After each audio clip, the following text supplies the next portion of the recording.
The sidelines of the final day of the African Union Summit, Eastern DRC was once again the main issue of concern. With rebels now marching into Bukavu after conquering Goma, the AU's Peace and Security Council is under pressure to find a solution for escalation and conflict in the eastern part of DRC. The African Union wants extensive, inclusive dialogue to end the crisis in Eastern DRC. I believe that it is essential to also look at key factors that relate to the role being played through illegal mineral exploitation of the natural resources of that region. Mercenaries, private military companies are also not welcomed.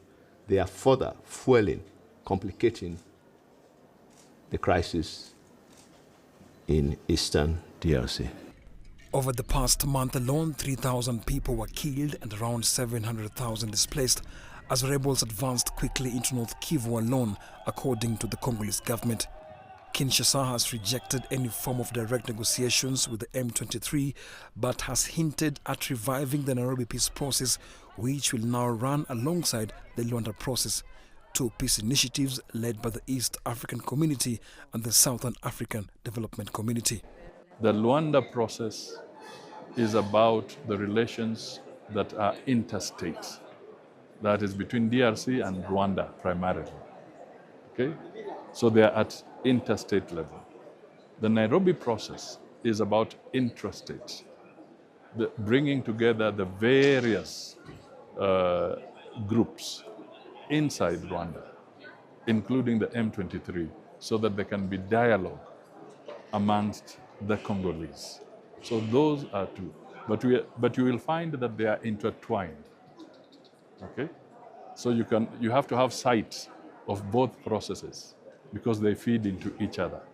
And it's on the basis of this that the SADC summit, SADC and EAC joint summit, made a recommendation that President Lorenzo, who is also now the chair of the African Union, should have an oversight of both processes. The UN humanitarian agencies are assessing conditions in and around Goma, where thousands of people are still on the move due to fear and displacement. There's now mounting pressure from international organizations for the African Union Peace and Security Council to take further concrete action to protect civilians and hold the perpetrators of abuses accountable, and also setting a timeline of negotiations as soon as possible following the meetings of the East African Community and SADC to ensure a unified approach around peace and stability.